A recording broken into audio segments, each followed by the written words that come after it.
Gênesis capítulo 37. Nessa mesma época, Jacó se estabeleceu na terra de Canaã, onde seu pai tinha vivido. Essa foi a história de Jacó. Entretanto, ela continua com José, na época com 17 anos de idade, que ajudava seus irmãos no pastoreio de rebanhos. Na verdade, seus irmãos apenas por parte de pai, filhos de Bilá e Zilpa, esposas de Jacó. E José tinha o hábito de contar ao pai tudo o que os irmãos faziam de errado. Israel amava José mais do que os outros filhos, porque José era o filho temporão, nascido quando Israel já era velho. Ele mandou fazer para José uma capa bordada. Quando seus irmãos perceberam que José era o filho predileto de seu pai, começaram a odiá-lo. Esse ódio chegou a ponto de nem mesmo conversarem mais com ele. Certo dia, José teve um sonho. Quando contou aos seus irmãos, eles passaram a odiá-lo ainda mais. Ele disse: "Ouçam o sonho que eu tive. Estávamos todos nós no campo, juntando feixes de trigo. De repente, meu feixe ficou em pé e os feixes de vocês o rodearam e curvaram-se diante dele. Então os irmãos disseram: Certo, quer dizer que você vai reinar sobre nós? Vai ficar nos dando ordens?" O sonho que ele contou e a maneira em que o contou os deixaram enfurecidos. Ele teve outro sonho e também o contou aos irmãos. Tive outro sonho. O sol, a lua e 11 estrelas curvavam-se diante de mim. Ele também contou o sonho a seu pai, e este o repreendeu. Que sonhos são esses? Por acaso eu, sua mãe e seus irmãos iremos um dia nos curvar diante de você? A essa altura, seus irmãos estavam tomados de ciúme, mas seu pai refletia sobre o assunto. Os irmãos de José haviam ido para Siquém, onde cuidavam dos rebanhos do pai. E Israel disse a José: "Seus irmãos estão com os rebanhos lá em Siquém. Preciso que você vá até onde eles estão." José respondeu: "Sim, estou pronto." Jacó disse: "Vá ver como estão seus irmãos e os rebanhos. Depois venha me contar." E enviou o filho do vale de Hebrom a Siquém. Um homem encontrou o rapaz andando a esmo pelos campos e perguntou: "O que você está procurando?" "Estou tentando achar meus irmãos." "Você sabe onde eles estão cuidando dos rebanhos?" O homem respondeu: "Eles já se foram daqui, mas eu os ouvi dizer: Vamos para Dotã." José prosseguiu em sua busca e, de fato, encontrou os irmãos em Dotã. Os irmãos de José o reconheceram de longe e acharam que era uma boa oportunidade para se livrarem dele. O plano era este: "Lá vem o sonhador. Vamos matá-lo e jogá-lo numa dessas cisternas velhas. Depois a gente diz que um animal selvagem o devorou.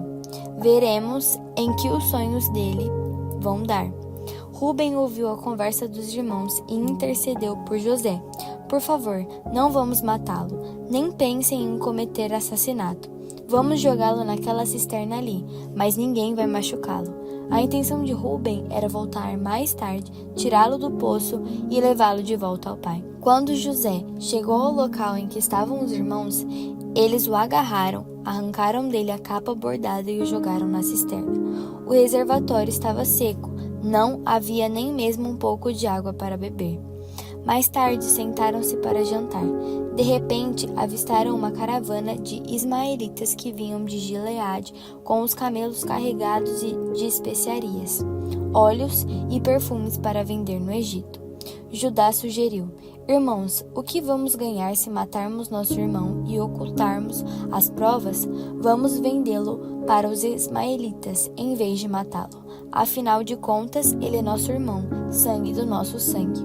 Os outros concordaram com ele. Na hora em que os comerciantes estavam passando, José foi tirado da cisterna e seus irmãos o venderam por 20 peças de pratas aos ismaelitas. Os compradores levaram José para o Egito. Mais tarde, Rúben foi procurar José na cisterna, mas ele não estava lá. Então rasgou as roupas em sinal de desespero e interrogou os irmãos. O menino não está mais lá. O que vou fazer? Eles pegaram a capa de José, mataram o bode e mergulharam a capa no sangue. Levaram de volta a bela peça de roupa ao pai e disseram: Achamos isto. Olhe para ela. Não parece a capa de seu filho? Na mesma hora, ele a reconheceu. A capa de meu filho. Um animal selvagem o atacou e o despedaçou. Jacó rasgou as suas roupas em sinal de luto, vestiu-se com pano de saco e chorou muitos dias a morte do filho. Os outros filhos e filhas tentavam consolá-lo, mas ele não queria ouvir ninguém. Dizia: Irei para o túmulo ainda chorando por meu filho. E chorava muito por ele. No Egito, os midianitas venderam José a Potifar, um dos oficiais do faraó, administrador na casa real. Gênesis capítulo 38. Na mesma época, Judá separou-se dos seus irmãos e associou-se a um homem de Adulão, chamado Ira. Ali, Judá conheceu a filha de um cananeu chamado Suá e casou-se com ela. Eles tiveram relações. Ela engravidou e teve um menino chamado Engravidou outra vez e teve outro menino chamado Onã.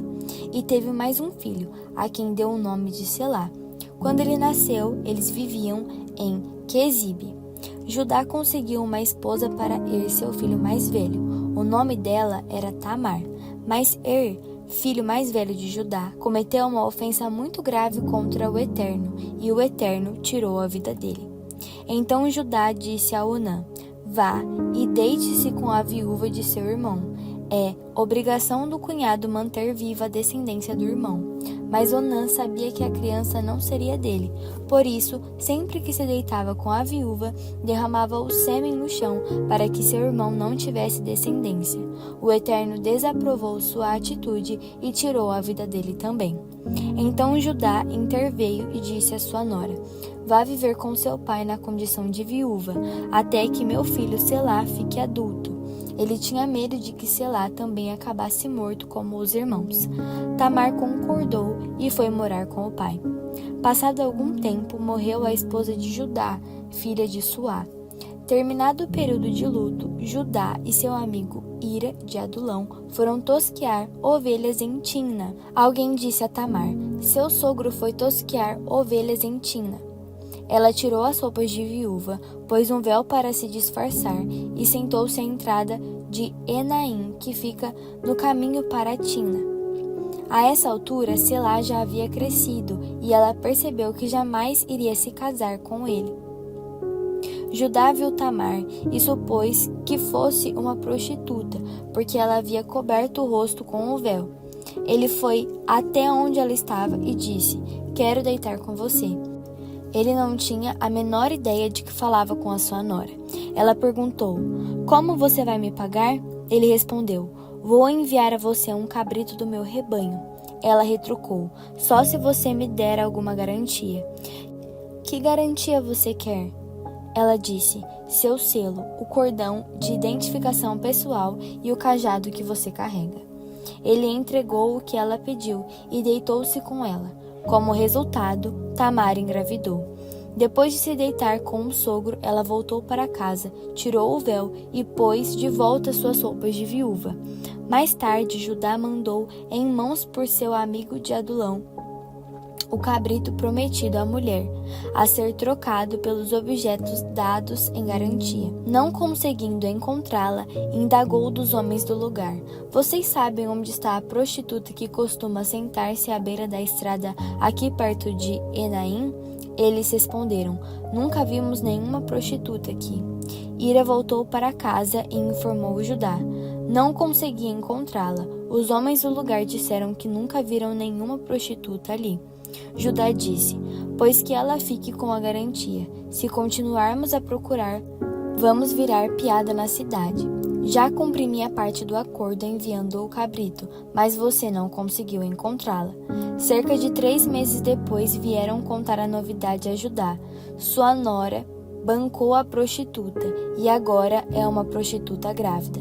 Judá, enfurecido, ordenou aos gritos: Tragam-na para fora e queimem-na viva. Enquanto era arrancada de casa, ela mandou um recado para o sogro: estou grávida do homem a quem pertencem essas coisas. Por favor, vejam de quem elas são. Quem é o dono deste selo, do cordão e do cajado? Judá reconheceu de imediato os objetos e disse: ela está com razão. Eu é que estou errado. Eu não ia deixar que ela se casasse com meu filho Selá. E nunca mais se deitou com ela. Quando chegou a hora de dar à luz, havia gêmeos dentro dela. No momento em que estavam nascendo, um deles pôs a mão para fora e a parteira amarrou um fio vermelho na mão do bebê, dizendo: este nasceu primeiro. Mas ele puxou a mão de volta e o irmão foi quem saiu. Ela disse: olhe que brecha para sair, e deu a ele o nome de Pérez, brecha. Em seguida, saiu o irmão com o fio vermelho na mão. Ele recebeu o nome de Zerá, brilhante. Gênesis capítulo 39. José foi levado para o Egito pelos ismaelitas e ali foi comprado deles por Potifar, egípcio, que era um dos oficiais do faraó e administrador da casa real. Mas o Eterno estava com José. E tudo dava certo para ele de tal forma que acabou indo morar na casa de seu senhor egípcio. Potifar reconheceu que o Eterno estava do lado de José e abençoava tudo que o escravo fazia. Estava muito satisfeito com José, tanto que fez dele seu auxiliar pessoal e pôs sob a responsabilidade dele seus assuntos pessoais, deixando tudo na mão de José. Dali em diante, o Eterno passou a abençoar a casa do egípcio por causa de José. A bênção do Eterno era percebida em tudo que Potifar possuía, tanto em casa quanto nos campos. A única preocupação do senhor de José era sentar-se à mesa na hora do almoço e do jantar. José era um homem muito atraente. Com o passar do tempo, a esposa do seu senhor sentiu-se atraída por ele e um dia o convidou: deite-se comigo. Mas ele recusou e disse a ela: veja, meu senhor não se preocupa com nada do que acontece aqui, pois confia em mim. Ele pôs sob minha responsabilidade tudo o que possui e me trata como se fosse alguém do nível dele. A única coisa que ele me vetou foi você. Afinal, você é mulher dele. Eu jamais poderia trair a confiança dele e pecar contra Deus. No entanto, ela insistia com ele dia após dia, enquanto ele se mantinha firme, recusando-se a ter um caso com ela. Certo dia, ele chegou para cumprir suas tarefas e nenhum dos que trabalhavam na casa estava presente. A mulher aproveitou-se disso e agarrou José pela capa. Deite-se comigo, ela dizia, mas ele deixou a capa na mão dela e saiu correndo da casa. Quando ela viu que ele havia deixado a capa e fugido, foi chamar os que trabalhavam na casa e disse: vejam, esse hebreu apareceu aqui e, como não quer nada, tenta se aproveitar de nós. Ele tentou deitar-se comigo, mas eu gritei o mais alto que podia. Por causa dos meus gritos, ele deixou a capa comigo e correu para fora. Ela guardou a capa até que o senhor de José chegasse e contou a ele a mesma história. Esse escravo hebreu que você pôs aqui veio atrás de mim e tentou me violentar. Quando comecei a gritar, ele saiu correndo e largou a capa comigo. Quando ouviu a história que sua mulher havia contado, a denúncia contra o escravo hebreu, o senhor de José ficou furioso. Ele mandou buscar José e fez que o trancassem na prisão na qual costumavam ficar os prisioneiros do rei.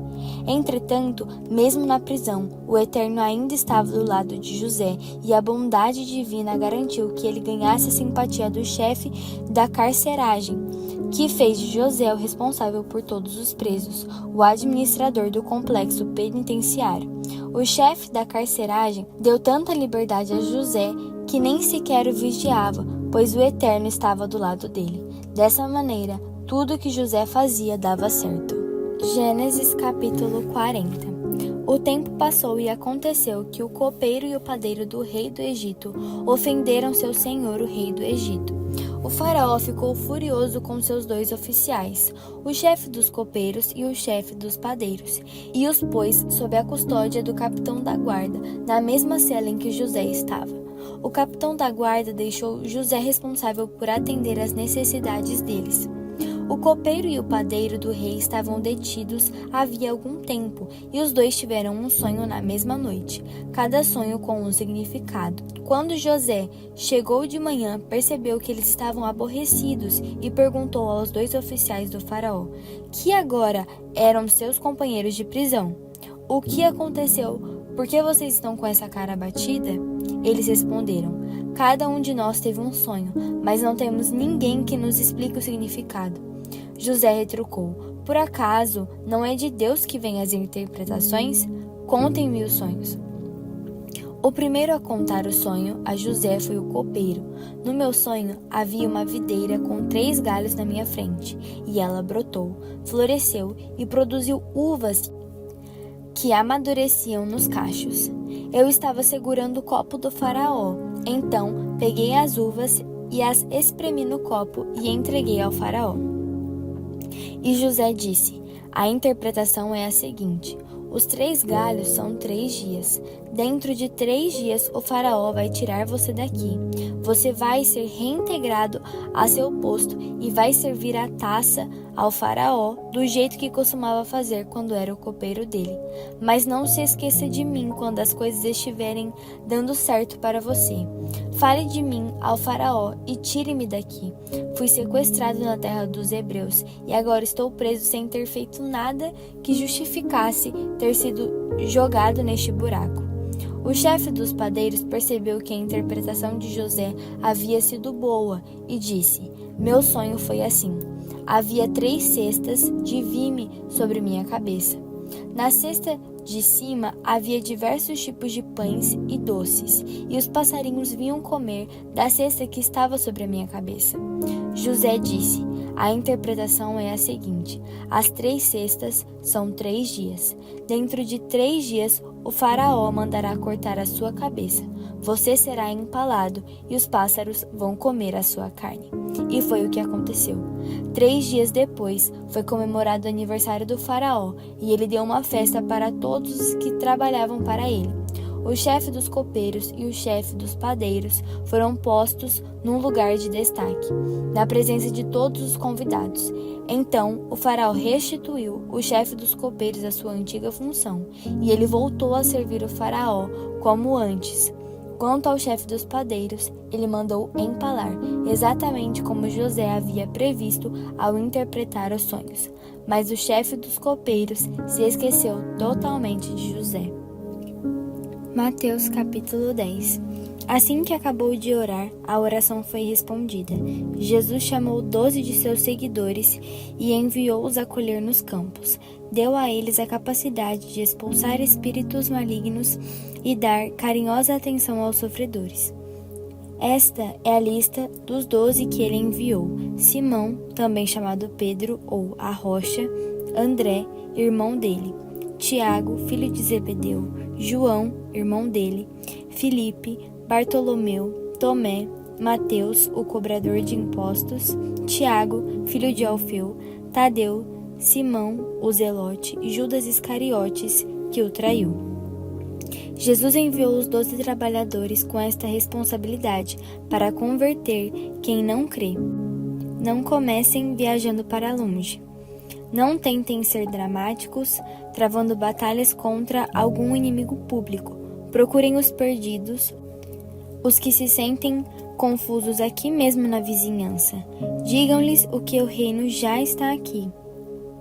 Levem saúde para os doentes, ressuscitem os mortos, toquem os que são considerados imundos, expulsem demônios. Vocês são tratados com generosidade, por isso vivam generosamente. Não pensem que será preciso iniciar uma campanha para levantar fundos antes de começar. Não será necessário muito equipamento. Vocês são o equipamento. Tenham em mente que tudo de que precisam são 3 refeições por dia. Não carreguem muito peso na viagem. Quando entrarem numa casa ou numa vila, não procurem nenhuma hospedagem de luxo.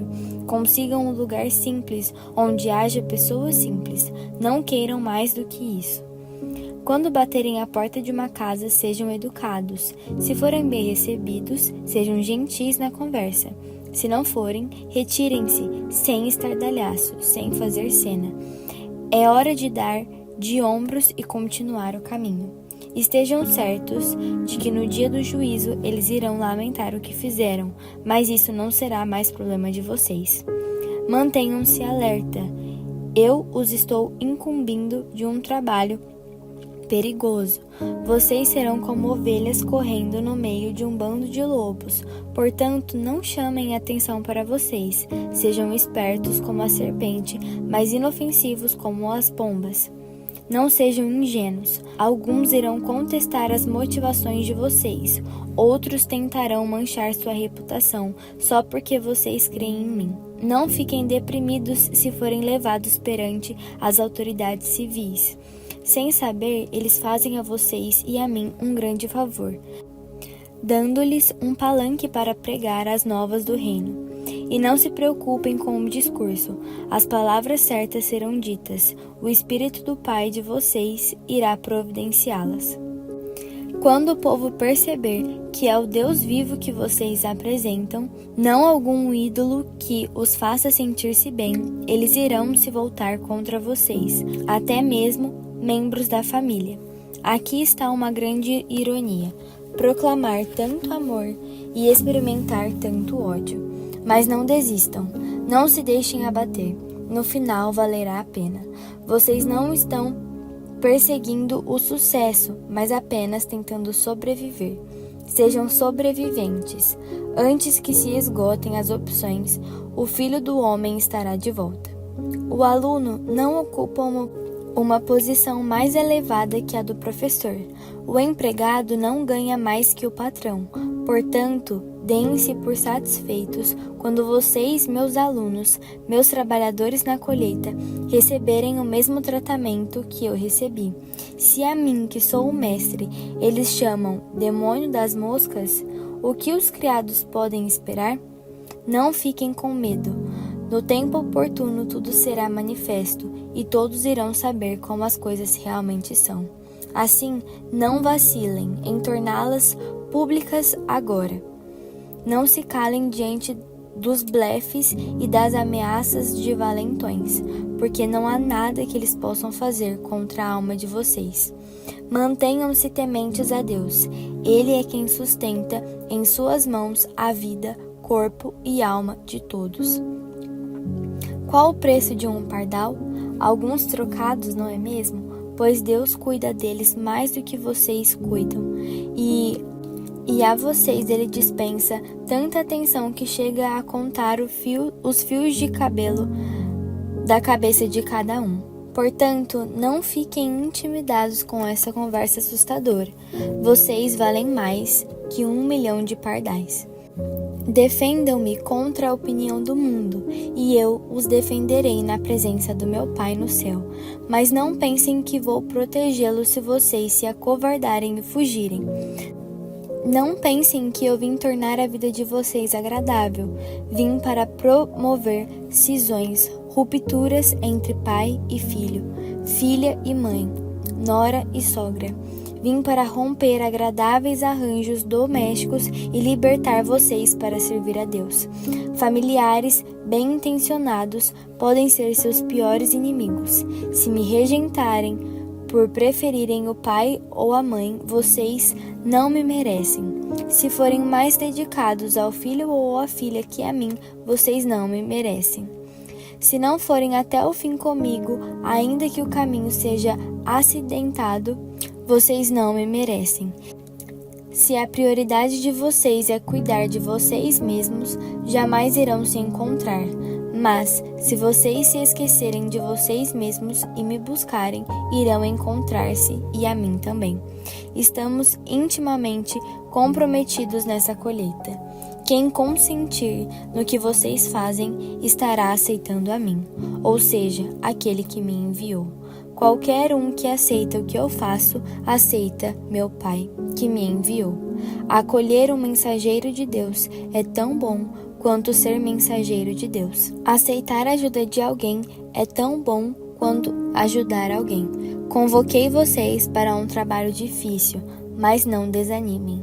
É melhor um começo humilde. Por exemplo, dar um copo de água a um sedento. O menor ato de dar ou receber faz de vocês aprendizes. Vocês nunca sairão perdendo.